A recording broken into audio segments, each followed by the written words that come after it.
Thank you, Liz. I'm Congresswoman Young Kim, and I serve as chairwoman of the Indo-Pacific Subcommittee on House Foreign Affairs Committee, and also as co-chair of the Congressional Study Group on Korea. I'm honored to join my colleagues today as we welcome South Korea's President Yoon Suk-yeol to Washington, and also this is the year where we mark the 70th years of the U.S. Republic of Korea alliance. I'm especially excited to hear President Yoon's remarks at the joint session of Congress tomorrow.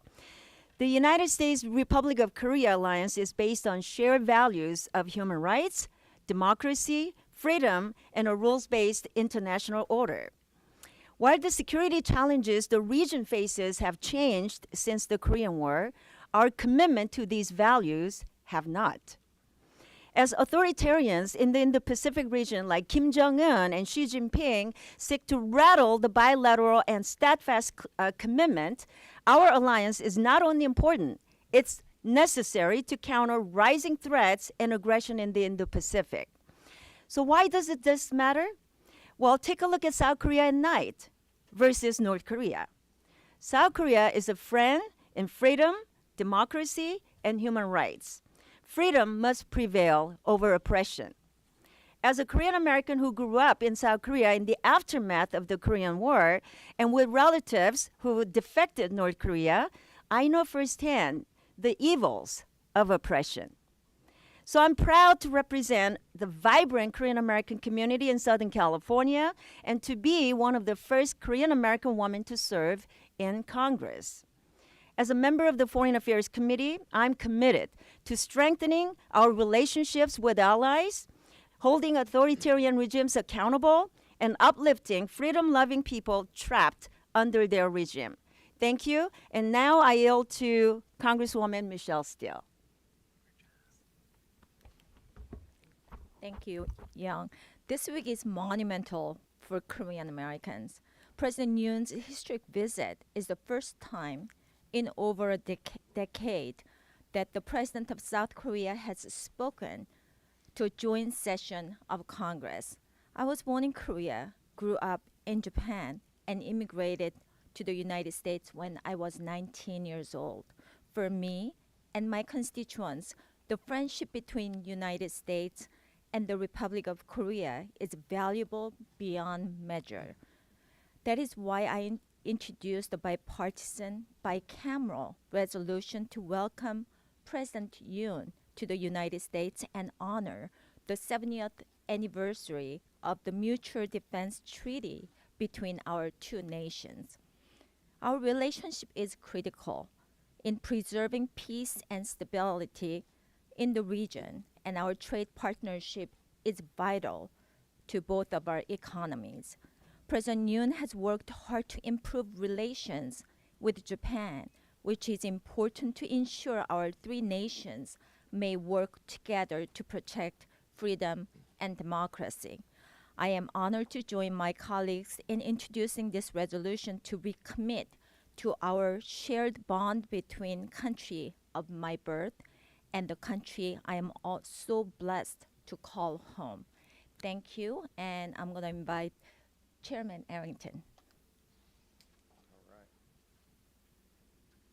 Thank you, Rep. Steele. Good morning, everybody. I'm Jody Arrington. I'm from West Texas, the food, fuel, and fiber capital of the world. I'm honored to serve as budget chairman, and I can summarize the fiscal state of the nation. It's bleak, and the path forward is very, very uncertain. Nobody can look at the balance sheet of our federal government or the nonpartisan CBO's budget outlook and not shudder at the rapid deterioration of our nation's financial health. No responsible leader in this country worth their salt would, in a debt limit situation and negotiation where we look at our nation's indebtedness and its impact on the financial health of our country and our children's future, and not do something about it. What we're asking President Biden to do is to do what he did when he was vice president. Do what he did simply when he was in the Senate. Come to the table and put common sense spending controls and fiscal reforms as we raise the debt ceiling, pay our bills, and protect the good faith and credit of the United States. Folks in West Texas, and I imagine across the country, see that as pretty straightforward, especially, Madam Chair, as they suffer under the effects of the $10 trillion in spending over the last 2 years, $6 trillion added to the national debt, record inflation, soaring interest rates, and a nosedive into recession. That is the reality of the rest of America. And so they're tightening their belts and they're changing their spending habits. And by God, the people in this town who represent this great nation, who are responsible for funding this government, need to do the same. I was at the Rules Committee hearing last night, 6 hours. Required all the stamina I could muster and patience. But I think there are a few things that are noteworthy that I would like to share with you. Number one, I didn't hear any of my Democrat colleagues challenging or pushing back on the substance of our debt ceiling proposal. I think it's that straightforward. I think it's that common sense to right-size the bureaucracy coming out of COVID. Go back to 4 months ago where we were spending just 4 months ago. Obama's last year of his budget had us spending at that level. So I think there's consensus that that is extremely reasonable. And then you got the list of reversing some of the reckless spending items like the student loan cancellation, the army of IRS agents and the like. But I didn't get any pushback last night substantively on what we have been presenting. Secondly, I didn't hear a single Democrat offer up in 6 hours an alternative item of savings. We're at $1.5 trillion in annual deficits today. That's what we're borrowing. We'll be at $3 trillion in 10 years. We're at $500 billion in interest payments. We'll triple that in 10 years and be paying $1.5 trillion. And not one time in 6 hours of this conversation about how we right size, how we get on the right track that is sustainable and responsible, and not one alternative.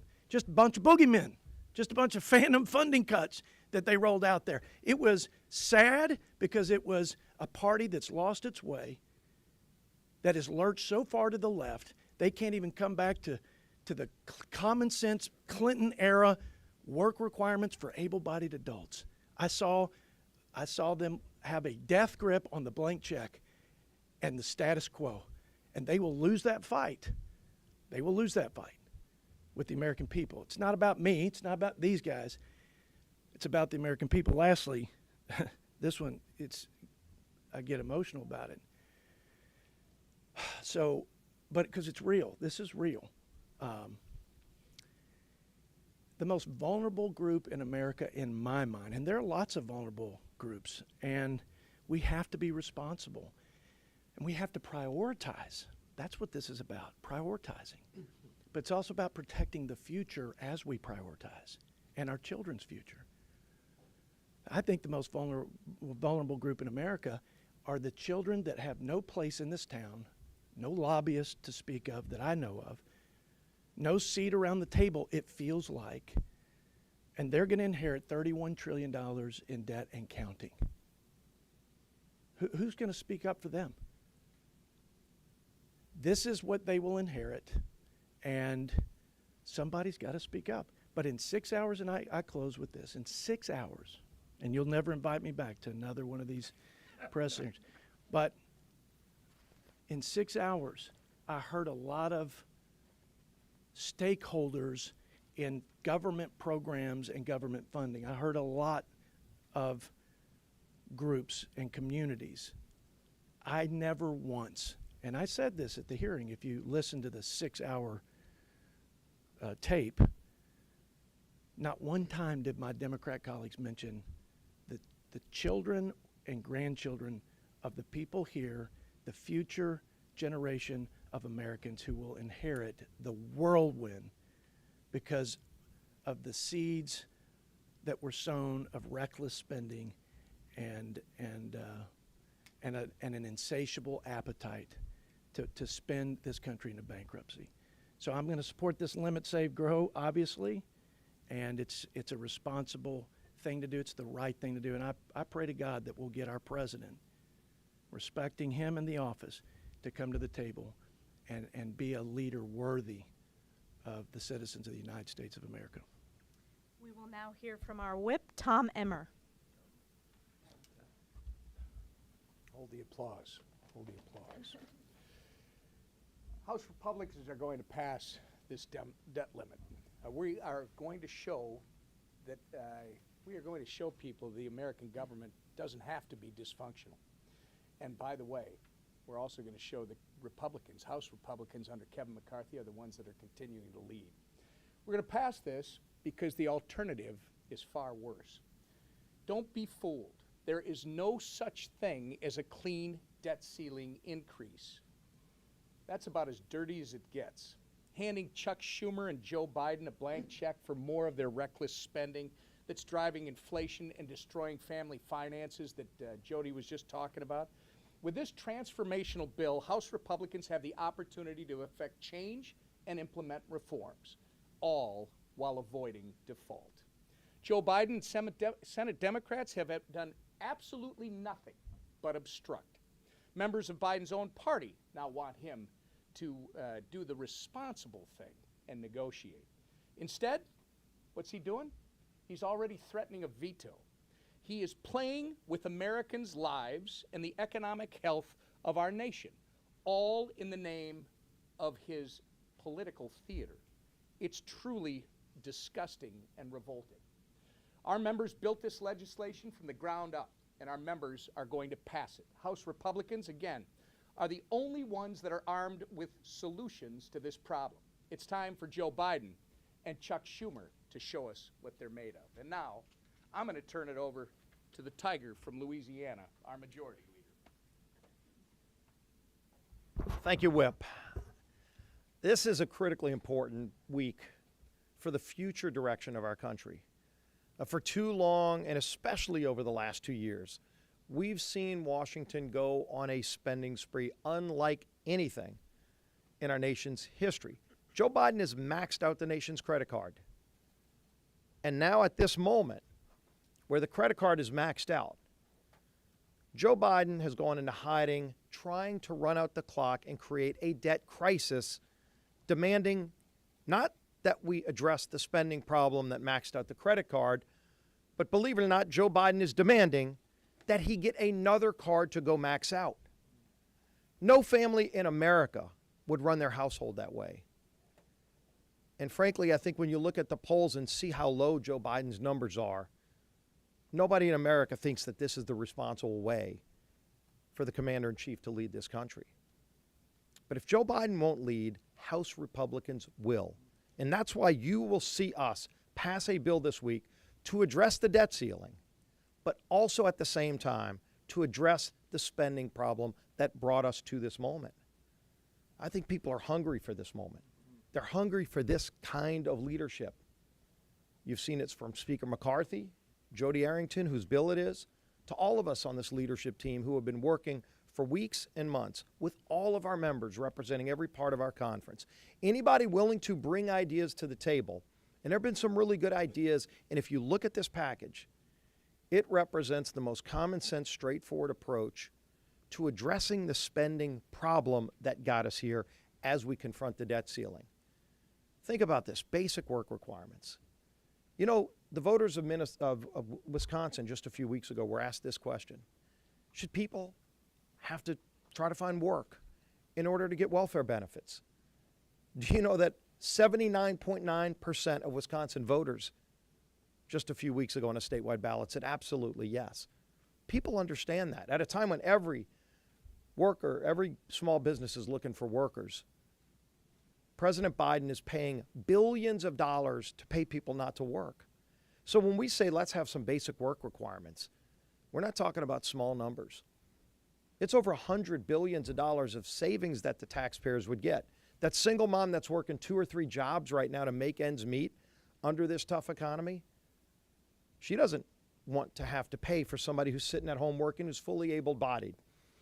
And the important thing of bringing some of these important common sense measures like work requirements is not only does it save taxpayers money who are working hard, it also helps shore up programs like Social Security. We'll be able to put tens of billions of dollars back into Social Security, a program that Joe Biden has undermined with his reckless policies.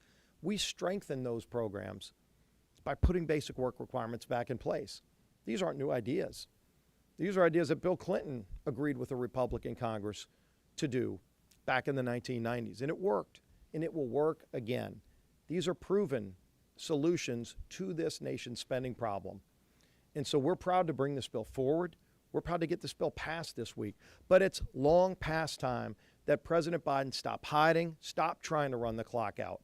It's been over 2 months since he said he would sit down with Speaker McCarthy again and meet, and yet he's refused to do that. You now have a growing drumbeat of Democrats who are saying that it's time for President Biden to sit down with Speaker McCarthy. The country knows we can't stay on this unsustainable path. And if Joe Biden's not willing to lead and do something about it, House Republicans are. That starts this week. With that, we'll be happy to take some questions. Chad.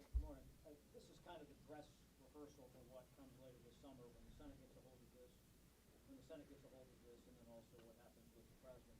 With that concern, though, if it's that hard to get your side in order and not have to do this last-minute maneuvering, what does that portend for the summer, and does that give confidence to the markets at this point? I wouldn't call it hard as much as thoughtful. There has been a lot of hard work that's gone into how best to start this negotiation. Speaker McCarthy, again, over 2 months ago, did get the opportunity to sit down with President Biden. It would be a lot easier if Democrats were actually part of this conversation.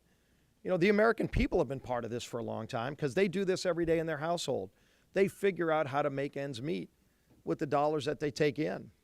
This federal government, under President Biden, when Nancy Pelosi and Chuck Schumer were running everything for the last 2 years, have gotten us to a point that for every $100 that comes in, the government is spending $129. You can't keep doing that. And so we would really like it. It'd be a lot easier if President Biden was sitting at the table with the speaker saying, okay, let's come up with ideas of how to solve this problem. But because they walked away from the table, we said, we're not going to just sit back and run the clock out like President Biden. We're going to do it on our own. And so this bill represents a lot of really good ideas. If they've got better ideas, as Chairman Arrington said, not one idea was presented by Democrats yesterday. Not one concern for the young people of America who will pay this tab was expressed by Democrats. But we care about that. Can you speak a little bit to the changes that were made last night? You were Chairman Arrington, with regards to like the biofuel credit, how that impacted the overall bill? Yeah, there were some technical changes to address dates and alignment. If you look at the tax credits, for example, in the initial draft, it repealed all of the tax credits, but some of those tax credits were not part of the IRA, that legislation. Some were actually in place before that, so the intention wasn't to get rid of all of those, just the ones that were created in the IRA. And if you look at the scoring, it was really focused on that. So those clarifications were made to address that. Then on the work requirements, if you looked, there were 3 main components, SNAP, TANF. Not all of them aligned up on the same dates of implementation, so we wanted to make sure they all aligned on the same dates of implementation.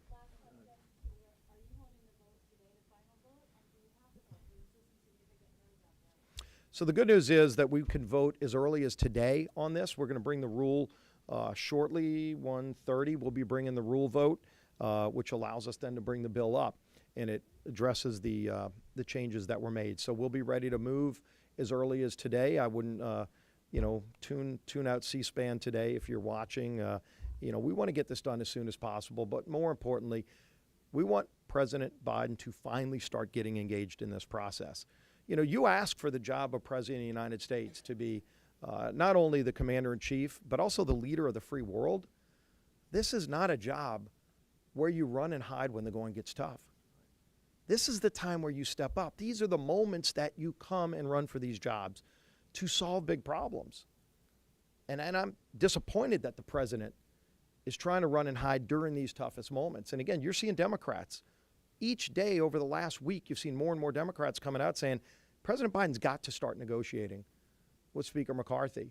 And I think you'll see that, that drumbeat even louder after we pass this bill. We'll do one more question. Well, this, okay, yeah, we'll let the whip take it. So leadership's message heading into the week was that the bill was done with too much changes to it. 2 a.m. was had changes to it. Why should members going forward believe that the bill won't be amended? The bill was closed. You just heard it. There were technical changes that there's nothing of substance that was changed in the bill. So the bill was closed, and we will pass the bill. Thank you guys. Good. See y'all on the floor.